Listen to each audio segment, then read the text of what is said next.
رحمت دو عالم محمد مصطفیٰ صلی اللہ علیہ وآلہ وسلم مقالہ نگار ہیں محمد مجیب الرحمن. آپ کی سماعتوں کے حوالے. بسم اللہ الرحمن الرحیم. حضرت محمد صلی اللہ علیہ وسلم کی ولادت باسعادت 12 ربیع الاول یا 9 ربیع الاول کو علی اختلاف الاقوال صبح صادق اور طلوع آفتاب کے درمیانی وقت مکہ المکرمہ کے ایک باعظمت خاندان قریش میں ہوئی. آپ صلی اللہ علیہ وسلم کی مقدس شخصیت کی برکات نصیب ہوئیں. اللہ رب العزت کا عالم انسانیت پر سب سے بڑا فضل و کرم اس وقت ہوا جب کہ پوری انسانیت فساد اور بگاڑ کی آخری حدوں کو پہنچ چکی تھی. انسان پستی، گمراہی اور ضلالت میں پہنچ کر جانوروں کی طرح زندگی گزار رہے تھے. معاشرے میں عورتوں کی کوئی حیثیت نہیں تھی. لڑکیوں کو زندہ دفن کر دیا کرتے تھے. اگر لڑکی زندہ دفن ہونے سے بچ جاتی تھی تو اس کی حیثیت اس وقت معاشرے میں محض ایک کھلونے کی ہو جاتی تھی. اسے کسی طرح کا احترام و وقار حاصل نہیں تھا. طاقت کا ناجائز استعمال عام تھا. لوگوں کی دینی و مذہبی حالت تو اور بھی ابتر ہو چکی تھی. معاشرے کے اندر لڑائیاں اور جنگیں عام ہو چکی تھیں. پوری دنیا بحر ظلمات میں غرق ہو چکی تھی. جہالت، نفرت، وحشت، بربریت کا دور دورہ تھا. خاص کر عورتیں کنیز اور خاتمہ سمجھی جاتی تھی. امن و امان، انسانی شرافت رخصت ہو چکی تھی. اس ماحول فضا میں خالق کائنات اللہ رب العزت نے جناب محمد الرسول اللہ صلی اللہ علیہ وسلم کو مبعوث فرمایا تاکہ دنیا کے لوگ ظلم و ستم سے آزاد ہوں. ہر انسان ایک دوسرے کا ہمدرد و غمخوار ہو. الفت و محبت ہر آدمی کے دل میں ہو اور عدل و انصاف کے ڈنکے بجیں اور تاریکیاں ختم ہوں. چنانچہ جناب محمد الرسول اللہ صلی اللہ علیہ وسلم کے آنے کے بعد دنیا میں ایک نیا انقلاب آیا اور تمام برائیاں ختم ہو گئیں. ہر ایک کو جائز حقوق ملنے لگے. حتیٰ کہ عورتیں بھی قابل قدر شمار ہونے لگیں اور انسانی عظمتوں کی حقدار بن گئیں. بچیوں کی پرورش و پرداخت پر جنت کی بشارت دی گئی. شوہروں کو ہدایت کی گئی کہ بلا وجہ مار پیٹ، سختی اور زیادتی عورتوں پر نہ کریں. ان کے حقوق کا پورا لحاظ و خیال رکھیں. آپ صلی اللہ علیہ وسلم نے فرمایا کہ مخلوق اللہ کا کنبہ ہے. آپ صلی اللہ علیہ وسلم نے یہ بھی فرمایا کہ ہر طبقہ کے حقوق و فرائض بیان کیے. مزدوروں، غریبوں کی حمایت فرمائی، یتیموں کی دستگیری کی اور ان کے ساتھ ہمدردی و غمگساری کو دینی اور اخلاقی بلکہ انسانی فریضہ قرار دیا. اگر کوئی شخص کسی یتیم کے سر پر پیار سے ہاتھ پھیرے تو تمام سر کے بالوں کے برابر اسے ثواب ملے گا. ایک دن آپ صلی اللہ علیہ وسلم نے ام المومنین حضرت عائشہ صدیقہ رضی اللہ تعالی عنہا کو مخاطب کر کے فرمایا کہ اے عائشہ، غریبوں کو کبھی انکار مت کرو، چاہے آدھی کھجور ہی دے دو.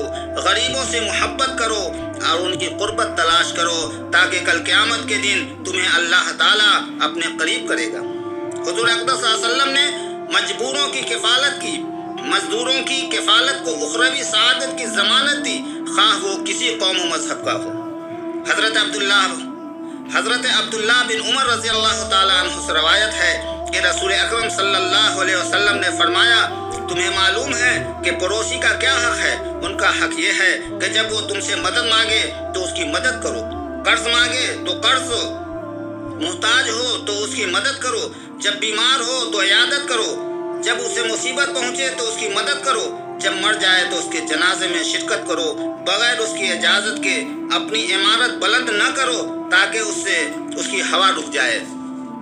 ایک اور حدیث میں ہے کہ حضرت عبداللہ ابن عباس رضی اللہ تعالیٰ عنہ سے روایت ہے کہ میں نے رسول اکرم صلی اللہ علیہ وسلم کو فرماتے ہوئے سنا کہ مومن ایسا نہیں ہوتا کہ خود کو پیٹ بھر کر کھائے اور اس کا پڑوسی بھوکا رہے. ایک موقع پر آپ صلی اللہ علیہ وسلم نے فرمایا لوگو، مظلوم کی بد دعا سے بچتے رہو، اس لیے کہ اللہ اور اس کے درمیان کوئی حجاب اور پردہ نہیں رہتا. عورتوں پر ظلم کرنے کا انجام بہت خطرناک ہوتا ہے. کبھی تو اللہ تعالیٰ اسی دنیا میں ظالم شوہروں کو عذاب میں مبتلا کر دیتا ہے اور آخرت میں مرنے کے بعد مقررہ سزا بھی دیں گے. آپ نے بلا تفریق و امتیاز ہر مذہب، ہر ملت کے افراد کو مخاطب کر کے فرمایا کہ تم سے بہتر बेहतर इंसान वो है जो दूसरों को फायदा पहुंचाए। एक हदीस में आपने फरमाया कि सही और पक्का मुसलमान वो है जिसकी जबान और हाथ से दूसरे मुसलमान महफूज हों और उनको कोई ईजा न पहुंचाए। आप सल्लल्लाहु अलैहि वसल्लम ने रास्ता से तकलीफदा चीज मसलन कांटा, ईंट, पत्थर और गंदी चीजों को भी हटाकर साफ करने को ईमान का दर्जा करार दिया है। हुज़ूर अक़दस सल्लल्लाहु अलैहि वसल्लम ने फरमाया कि लोगों, तुम्हारा रब एक है, तुम सब आदम की औलाद हो और आदम मिट्टी से बनाए गए हैं, इसलिए बड़े छोटे, ऊंच नीच का फर्क किए बगैर सभी बराबर हैं। तुमने उनको अल्लाह की अमानत के तौर पर किसी अरबी को अजमी पर या किसी गोरे को किसी काले पर कोई फजीलत और बड़ाई नहीं। तुम औरतों के बारे में अल्लाह से डरो इसलिए कि तुमने उनको अल्लाह की अमानत के तौर पर और उनके हुक्म से अपने लिए हलाल किया है। तुम्हारा उनके जिम्मा यह है कि उनको खाना खिलाना और कपड़ा अपनी हैसियत के मुताबिक दिया करो। इस हकीकत से इनकार की जुर्रत किसी को नहीं हो सकती है कि नबी उम्मी जनाब मुहम्मदुर रसूलुल्लाह सल्लल्लाहु अलैहि वसल्लम ने इंसानी कद्र व मंजिलत और अखलाक करीमाना के बड़े ऊंचे दर्जे पर फायज थे। इसमें किसी मुसलमान को शुबा नहीं कि आप सल्लल्लाहु का इस दुनिया में तशरीफ लाना तारीख इंसानियत का इतना बड़ा अजीम वाक़या है कि इससे ज़्यादा अजीम, इससे ज़्यादा पुरमसरत, इससे ज़्यादा मुबारक और मुक़द्दस वाक़या इस रूए ज़मीन पर नहीं आया और न कभी आएगा। इंसानियत को नबी करीम सल्लल्लाहु अलैहि वसल्लम की तालीम का नूर मिला। अल-मुख्तसर ये कि इसी माशरती पस मंज़र में रसूल अकरम सल्लल्लाहु अलैहि वसल्लम की बेइज्जत हुई। आप सल्लल्लाहु अलैहि वसल्लम ने तमाम फासिद व गलत अकायद और ख्यालात की पुरजोर नफ़ी की, माशरे में नज़्म व ज़ब्त कायम किया, नस्ली दुश्मनी और इनकलाब पर पाबंदी आयद की, बिगाड़ और फसाद को ख़त्म करने, ज़लालत इंतशार को दूर करने के लिए मुसलसल जद्दोजहद की। आप सल्लल्लाहु अलैहि वसल्लम ने बताया कि अपने रब की किस तरह बंदगी की जाए, वालिदैन के साथ किस तरह उनका एहतराम किया जाए, उनके साथ किस तरह पेश आया जाए, पड़ोसियों के साथ किस तरह के ताल्लुकात उस्तवार किए जाएं, छोटों और मातहतों के साथ किस तरह की रहमदिली, शफ़क़त व मोहब्बत से पेश आया जाए। आपने फरमाया, आपने ये तालीम दी कि बनिए नौ इंसान में कोई किसी से बढ़तर नहीं, तमाम इंसान आपस में बराबर और किसी को किसी पर कोई फजीलत नहीं। अगर कोई फजीलत है तो उसकी बुनियाद सिर्फ और सिर्फ तकवा है। वह आप सल्लल्लाहु अलैहि वसल्लम की जिद्दोजहद मुसलसल तकरीबन निफ़ सदी पर मुहित है।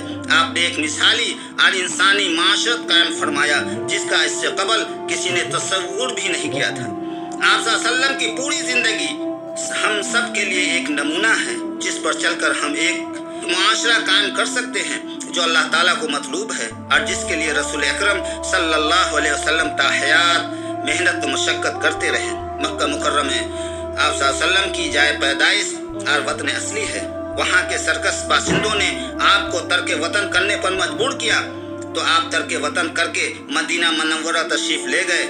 मदीना मुनव्वरा में आप सल्लल्लाहु अलैहि वसल्लम को खबर मिली कि मक्का में कहत साली आ पड़ी है तो आपने मुखालिफीन इस्लाम और मुनकिरीन पैगम्बर के खाने पीने का सामान भिजवाया ताकि वो फाका से नजात पा जाएं और जिंदा और सलामत रहें।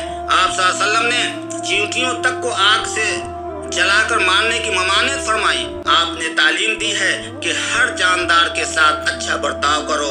आपने ये भी फरमाया कि रास्ते पर बड़ी तकलीफदा चीज़ों को हटा देना ईमान और इस्लाम की निशानी है। सीरत मुक़द्दसा में सबसे पहला जुज़ जो नबी करीम सल्लल्लाहु अलैहि वसल्लम की पाक जिंदगी का आता है वो इस्मत है और तमाम मुसलमानों का अकीदा है कि अंबिया किराम नबूवत मिलने से पहले भी मासूम होते हैं और नबूवत मिलने के बाद तो मासूमियत नुमाया होती है, फिर तो गुनाह का कोई सवाल ही नहीं रहता।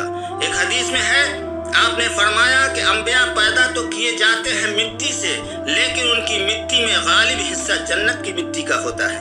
तुराब जन्नत से उनका बदन बनाया जाता है। अंबिया अलैहिस्सलातु वस्सलाम की तबीयत पाक होती है। यही वजह है कि शरीयत जो उतरती है तो नबी की तबीयत पर उतरती है। जितने अफ़आल अंबिया से सादिर होते हैं वो अफ़आल शरीयत बनते हैं। नबी का कहा हुआ किया हुआ ही तो शरीयत है। आप सल्लल्लाहु अलैहि वसल्लम ने जो कह दिया वो हमारे लिए नमूना है।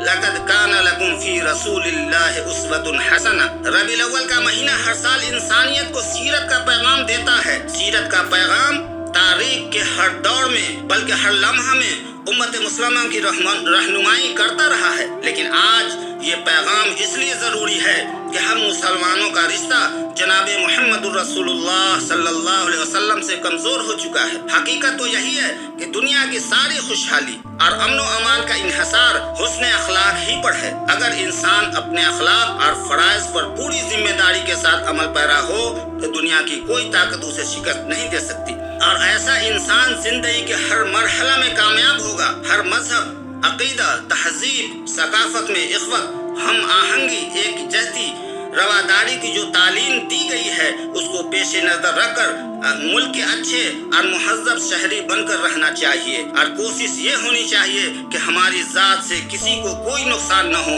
हम सब मिलजुल कर अच्छे अखलाक के साथ ज़िंदगी गुजारना चाहिए, इसी में भलाई है। अलगज़ हम लोग आप सल्लल्लाहु अलैहि वसल्लम की सीरत हयात तय्यबा और आपकी तालीमात से सबक लें और अपने लिए शमे हिदायत बनाएं और अपनी माशरती ज़िंदगी में अमनी जामा पहनाने की कोशिश करें। आप सल्लल्लाहु अलैहि वसल्लम ने अपनी ज़ात मुक़द्दस में जो मिसाली नमूना छोड़ा है हम उसकी इत्तबा करें, उसी में हमारे लिए भलाई और खैर है।